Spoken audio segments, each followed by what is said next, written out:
Kinben Book 5, Chapter 51. Natapos ang halftime break at makikita nga ang pagpasok ng mga manlalaro mula sa magkalabang team ng Kalapan at Puerto Princesa. Lamang nga ng 15 puntos ang Blue Phoenix sa score na 60-45. Saan ka galing? Ang tagal mong bumalik ah.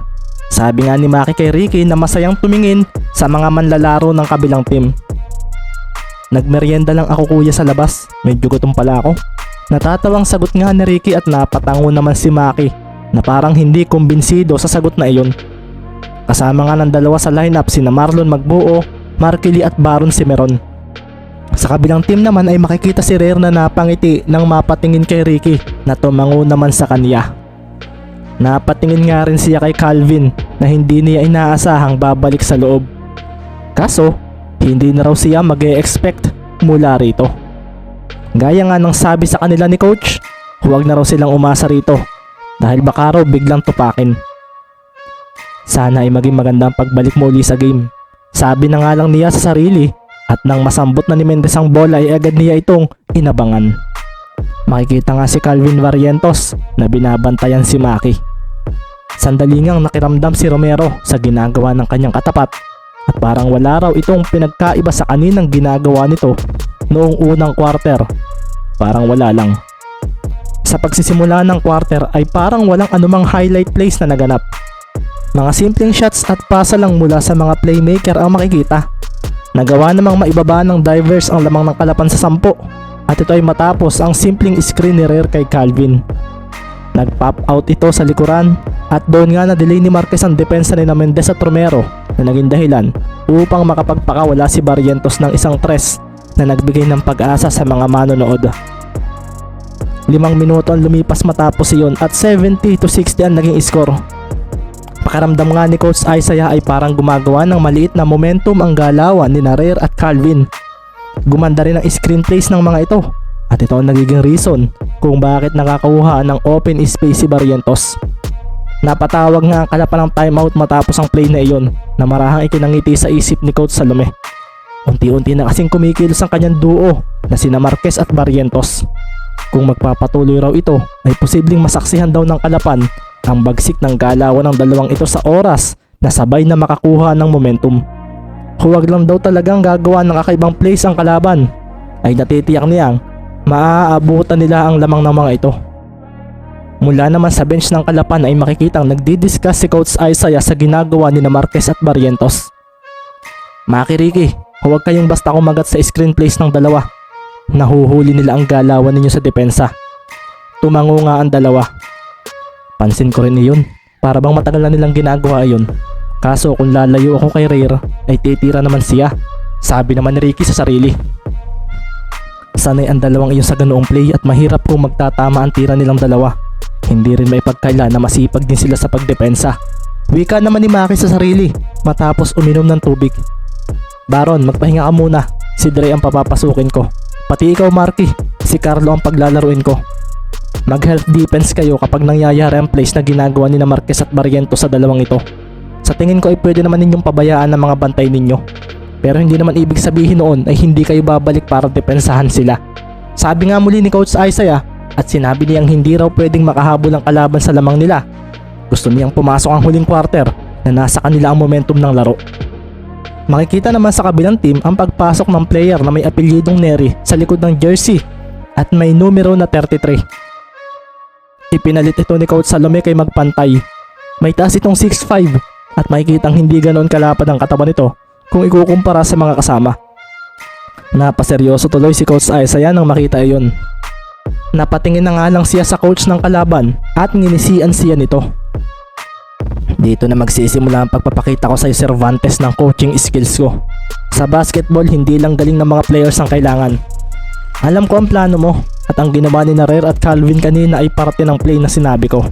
Mabuti na nga lang at bumalik si Calvin. Sabi nga sa isip ni Coach Salome at ngayon nga ay muling umingay ang crowd para suportahan ang divers. Kay Ricky Mendez na nga ang bola at pasimple niyang pinagmasdahan ng kanyang mga kasamahan. Sa lineup nila na mayroon ngayon ay masasabing may malakas silang opensa at depensa. Kahit daw hindi sila pumuntos ng kanyang kuya Maki ay nandito si Dre at Carlo na pwedeng gumawa noon. Sa isip niya ay malakas ang team nila dahil nakalaban na niya ang mga ito sa Ormin. Pero hindi rin niya pwedeng baliwalain ang lineup ng Puerto Princesa dahil mga magagaling naman lalaro rin ito sa Palawan. Nagkataon lang na mas kilala sina Marquez at Barrientos kung kaya't nakakalimutan ng mga nakakalaban nila ang galing ng ibang mga kasamahan nito. Si Marlon nga sa may painted area ay nakakaramdam ng hindi maganda sa katapat niyang si Cardinal. Kung noong simula ay parang kaya niya ito pero parang habang tumatagal daw ay nakakasabay na ito sa kanya. Hindi raw siya basta makapuntos lalo pat biglang haharang din si Orense. Si Carlo naman ay marahang naglalakad sa tabi ni Orense na alam niyang nakikiramdam sa kanya. Isa pa, nakita rin niya ang isang tira nito kanina sa midrange at may isang bagay siyang napansin dito. Kaya namang itong pumuntos. Nagkataon lang na ang play ng opensa ng team nila ay nakapokus kina Marquez at Barrientos. Sabi nga ni Carlos sa isip, mukhang hindi magaling magbantay ang isang ito Kayang-kaya ko itong postehan kung kinakailangan. Sabi naman sa isip ni Dre nang makatapat ang bagong pasok na si Neri. Normal na depensa nga ang ginawa ni Marquez kay Mendez. Hindi ito agresibo at parang nanghahalina ito kay Ricky na tumira bigla o umatake bigla. Nakatingin nga lang sa kanya si Rare na parang wala lang. Dito nga naisipan ni Ricky na ito ay subukan. Pinababa niya ang dribble ng bola at dito na nga siya kumanan at bumigla ng pagkaliwa. Sabi na nga ba, wika ni Mendez sa sarili sa paglitaw ni Barrientos sa kanyang harapan. Dito nga ay isang biglaang bounce pass ang kanyang ginawa papunta sa kanyang kuya Maki. Kasunod noon ay ang biglang double team ni Marquez at Barrientos kay Romero na ikinacheer ng mga manonood at ikinahype ng commentator. Pinababa agad ni Maki ang kanyang dribbling kaso mabilis niyang hinawakan ng bola dahil sa pagdikit sa kanya ng depensa ng dalawa. Kailangan ng araw niyang ipasa ang bola dahil libre si Mendez. Kaso nang tumalon siya at ipasa rito ang bola ay biglang kumawala si Barrientos. Nahuli naman ni Rare ang pasang iyon dahil nakita niya ang pwesto ni Mendez. Dito na nga napahabol si Ricky kay Barrientos at ganoon din sina Ibanez at Sanchez. Nagwala nga ang crowd sa pagtakbo ni Calvin. Nadala ang bola at makikitang isang 3v1 pass break ang mangyayari. Kaso napaseryoso si Maki dahil bigla ring lumampas sa kanila ni Marquez ang isa pang manlalaro ng kalaban. Ito ay ang bagong pasok na si Neri. Sinabayan nga si Calvin ng tatlong kalaban at nang nasa ere na ito ay bigla nitong binitawan ng bola papunta sa kanyang kanan at doon na nga rin lumitaw si Neri na sinigurong ang paa niya ay nasa labas ng 3-point line. Dito na nga ito tumalon at doon na nga umarko ang bola. Hinalit doon ang basket at doon na nga nagwala ang mga manonood. Pinataas pa nga ni Neri ang kanyang kanang kamay mula sa kanyang labi. Nakaturo sa itaas ang kanyang hintuturo at tumaas ito na parang isang rocket na ikinangiti ni Rare Marquez. Iyon nga ang celebration ni Miko Neri, ang 3-point specialist ng kanilang team. 70-63 ang naging score matapos iyon at nagwala agad ang crowd dahil doon. Kumawala ang malakas na cheer para sa Puerto Princesa Divers at nagising ang nagkubling suporta ng marami para sa mga ito. Nakakabingi ito para sa mga hindi taga-Palawan. Mula nga sa labas ng Coliseum ay naririnig ng mga naroon ang ugong na nagmumula sa loob. Napatingin na nga lang ang tatlong humabol kay Barrientos sa tumira ng tres na si Neri na inapiran pa si Rare ng masalubong ito. Shooter ang ipinasok niya at dahil hindi pa ganoong gamit ito sa mga naging laro nila ay kakaunti lang ang infos na nakuha namin. Sabi naman ni Isaiah na napatawag pa kay Sanchez at sinenyasan ito para bantayan iyon. Bumalik sa kalapan ng bola at maririnig ang nakakabinging sigaw ng mga taga-Palawan. Pagdating nga ni Ricky ay dito na nga niya nakita si Rare na mabilis siyang binantayan. Mabilis namang kumawala si Ibanez mula kay Orense at binigyan siya nito ng screen. Dito naman napaseryoso ang mga players ng Divers. Isang pick and roll play ang in-execute ni Mendez at pataas niyang ipinasa sa tumakbo sa basket na si Carlo ang bola. Si Maki naman ay napasigaw kay Carlo dahil bigla na lang siyang nilayuan ni Barrientos. Dito na nga sinabayan ni Calvin si Ibanez at ang mga manonood ay napalunok nang idakdak ng manlalaro ng kalapan ng bola. Napakuyom si Coach Isaiah sa nangyaring iyon. Nabutaan si Ibanez ni Cardinal at maging si Carlo ay napaseryoso dahil tatlo ang sumabay sa kanya sa ere. Tumapon ng bola palayo at hinabol ito ni Mendez at si Maki naman ay mabilis at tumakbo papunta sa kanilang side habang si Dre naman ay napatingin din sa nawalang si Neri. Nagkat pala ito sa ilalim ng basket. nang mangyari ang dunk ni Ibanez at naisahan siya nito dahil sa ginawa nitong panonood kunwari sa play na nangyari. Si Ricky nga ay mahahawakan na ang bola kaso nabigla na lang siya nang may nakipagsabayan sa kanya sa gagawing ito.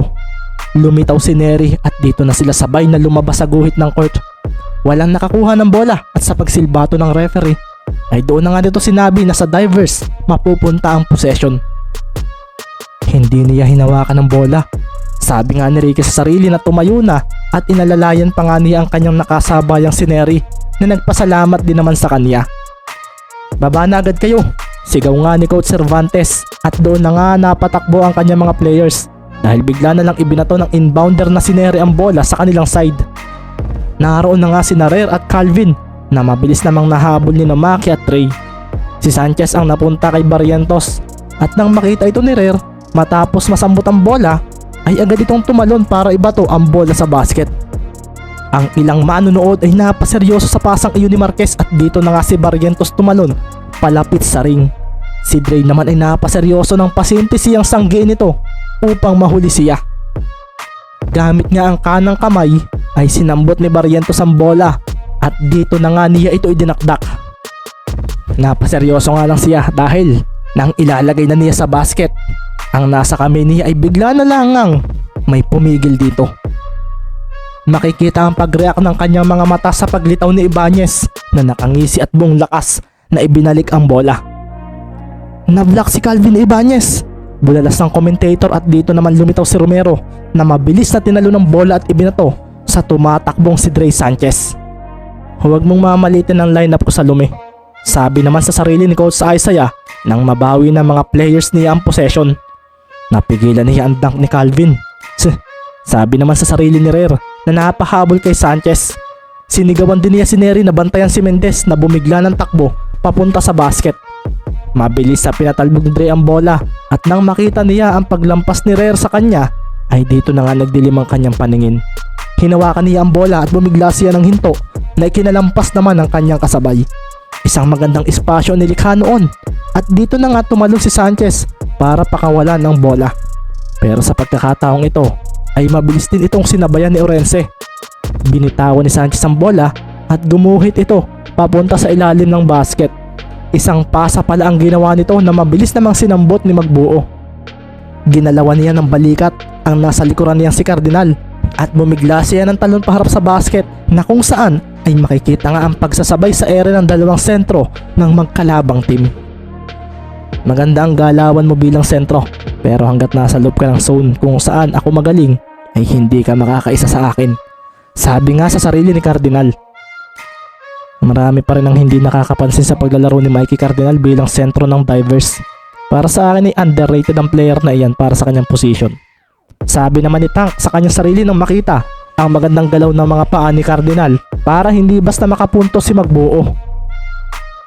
Sumablay ang bola sa basket at dito naman bumigla ng litaw si Carlo Ibanez para kuhanin ang rebound. Ang mga manonood ay napalunok dahil naalala nila ang ginawang block nito kay Barrientos. Ilalagay na nga niya sana ang bola sa basket kaso naramdaman niyang nasa ere na rin si Barrientos na desidido siyang bawian. Lumapag si Ibanez sa ibaba at mahigpit na hinawakan ng bola. Gumalaw nga ang mga mata niya para makita ang pwestuhan ng kanyang mga kasama. Mabilis niyang kumilos sa mga manlalaro at dito na nga si Carlo kumilos. Pinatalbog niya ng isa ang bola at pumorma na titira para pakagatid si Barrientos.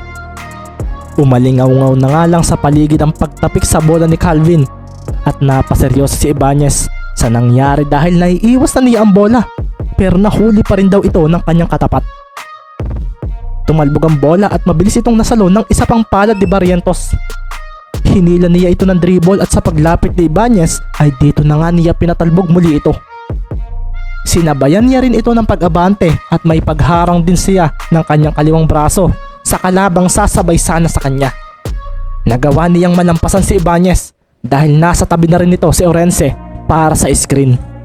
Nagwala ang crowd dahil sa estilo ni Barrientos kaso nang humakbang pa ng isa si Calvin ay dito na niya naramdaman na hangin na lang ang kanyang nahawakan at pagtingin niya sa kanyang harapan ay nakita na lang niya si Ricky Mendez na nagpapatalbog na ng bolang kanina lang ay nasa kanya pa.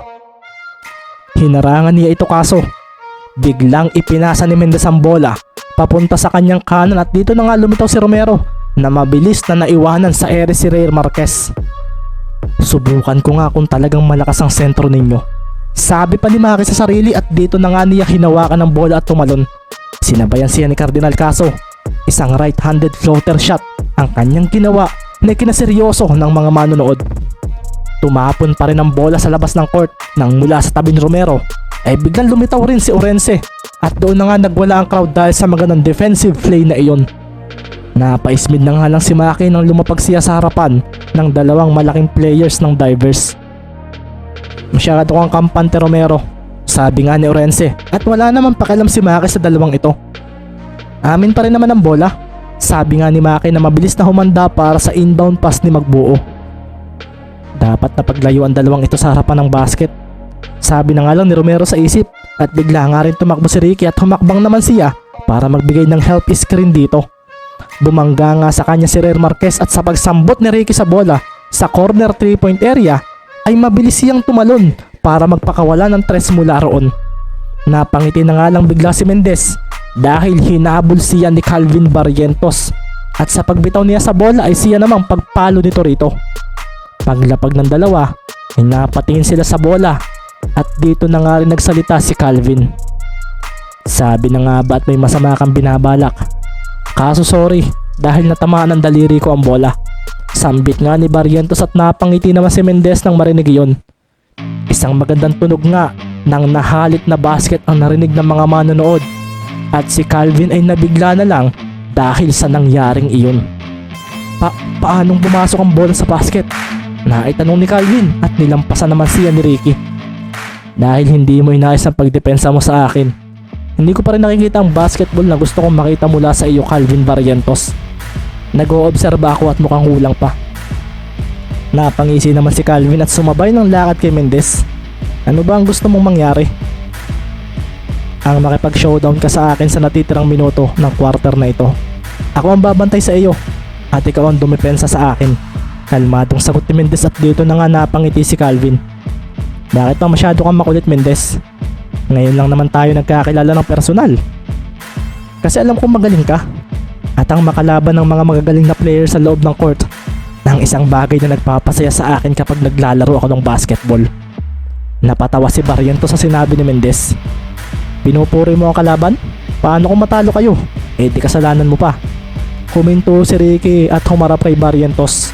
Agad din niyang sinenyasan ang kanyang kuya Maki para sabihin siya na raw ang bahala rito.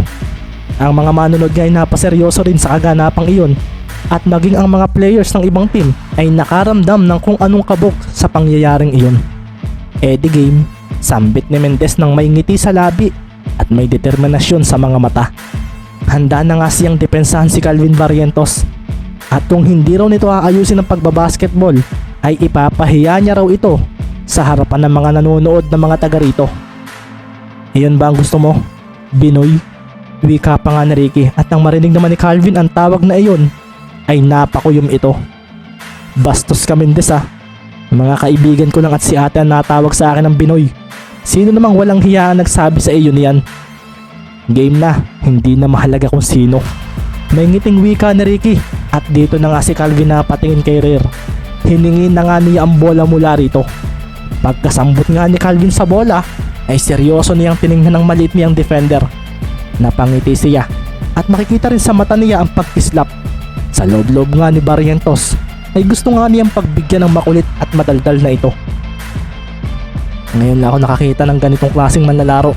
Ngayon lang talaga. Sabi pa nga ni Calvin sa sarili at nang patalbogin niya ang bola ay bigla niyang naalala ang lumang sarili niya. Ito ay noong panahong gusto pa niyang matalo si Reyr sa basketball. Parang kagaya raw ng ginagawa ni Ricky sa kanya, ganito rin daw siya kakulit noon. Umabante na nga si Barrientos at ang ginawa niyang ito ang ikinagalaw na rin ni Mendez upang siya ay pigilan.